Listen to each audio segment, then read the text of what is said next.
Assalamu alaikum wa rahmatullahi wa barakatuh. Bismillahir Rahmanir Rahim. Alhamdulillahi Rabbil Alameen. Wa kafa wa salatu wa salamu ala Sayyidil Rusuli wa Khatamil Anbiya'i Muhammadi wa ala alihi wa sahbihi ajma'een bi rahmatika ya arhamar rahimin. Allahumma salli ala Muhammadin wa ala ali Muhammad kama sallaita ala Ibrahim wa ala ali Ibrahim innaka Hamidun Majid.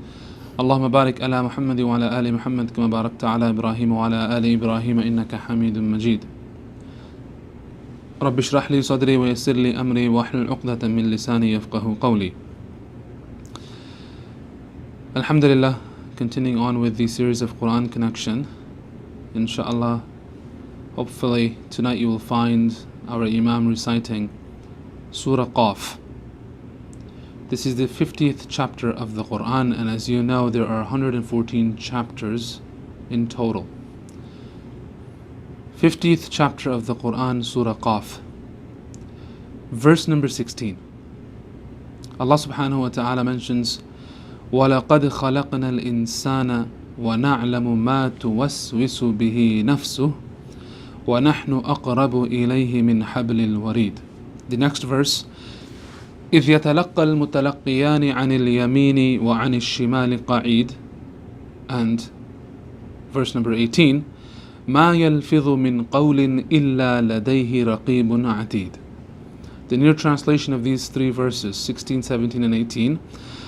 And indeed we have created man, and we know whatever thoughts his inner self develops, and we are closer to him than his jugular vein. When the two receiving angels receive every human act to record it, one seated on the right, the other seated on the left. Not a single word is uttered but that it's recorded by these angels.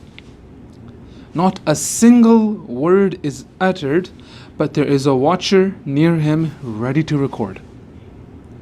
This was the bare translation of these three verses of the Quran from Surah Qaf. The very first verse, Allah subhanahu wa ta'ala speaks how He's created man, He's created mankind, and how He also knows the very inner self of man, and what man whispers to him his own self. مَا تُوَسْوِسُ بِهِ نَفْسُ. What goes, the most inner thoughts of man. Allah subhanahu wa ta'ala is aware of that as well.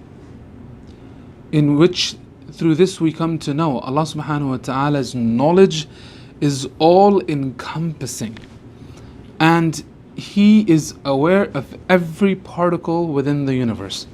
And subhanallah, Allah subhanahu wa ta'ala will bring forth every particle from the universe as He would please. The next verse, Allah subhanahu wa ta'ala mentions that I am closer to man than his own jugular vein.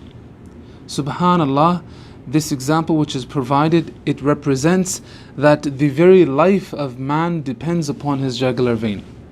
If the vein is cut, man will die. So the importance of these veins, Allah subhanahu wa ta'ala yet passes over the importance of this and says, I'm closer to you than even the blood flowing within your own body. That's how close I am to you. That's how much I know about you. Subhanallah, Allah subhanahu wa ta'ala, He knows man's conditions and circumstances more than man himself. The next verse, that about the angel seated on his right and left. It's mentioned through various narrations, the angel which is seated upon the right of man records all of the hasanat, good deeds. And the angel seated upon the left records all of the sayyi'at, the bad actions, the evil deeds. Hassan Basri rahimahullah mentions that Allah subhanahu wa ta'ala has done such justice that by appointing these two angels, He's allowed us to take account of our own actions. It is because of our actions that the angels record. Whatever we do, they record. Whatever we say, they record. So on the day of Qiyamah, before Rabbul Alameen, the very same records will be presented before us as if we ourselves will hold ourselves accountable for our own actions. It's not because of the actions of others, but on that day we will see what we have done with our own self. The next verse, مَا يَلْفِظُ مِنْ قَوْلٍ إِلَّا لَدَيْهِ رَقِيبٌ عَتِيدٌ. Allah subhanahu wa ta'ala mentions that not a single word is uttered by man, but there is a watcher near him ready to record. Everything and anything we say is recorded. Subhanallah, we are not responsible nor held accountable for our thoughts.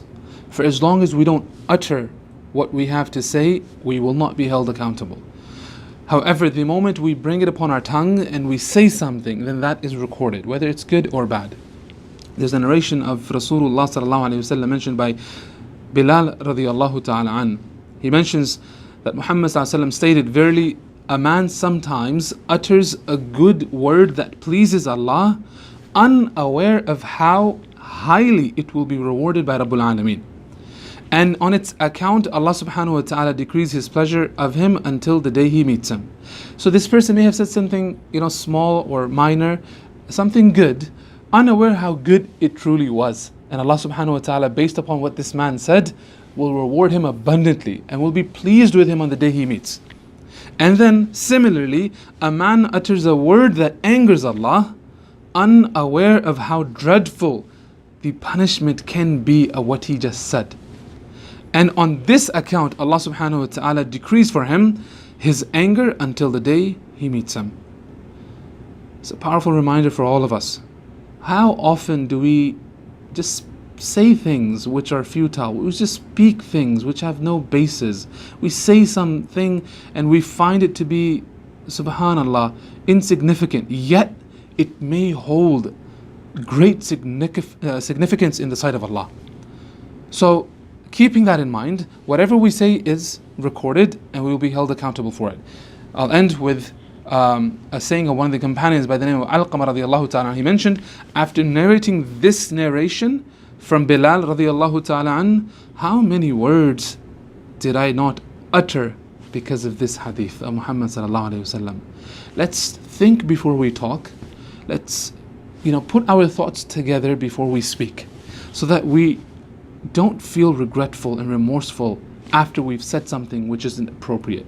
May Allah subhanahu wa ta'ala grant us the right understanding of His deen. رَبَّنَا تَقَبَّلْ مِنَّا إِنَّكَ أَنْتَ السَّمِيعُ الْعَلِيمُ سُبْحَانَكَ اللَّهُمَّ وَبِحَمْدِكَ أَشْهَدُ أَن لَا إِلَهَ إِلَّا أَنْتَ أَسْتَغْفِرُكَ وَأَتُوبُ إِلَيْكَ.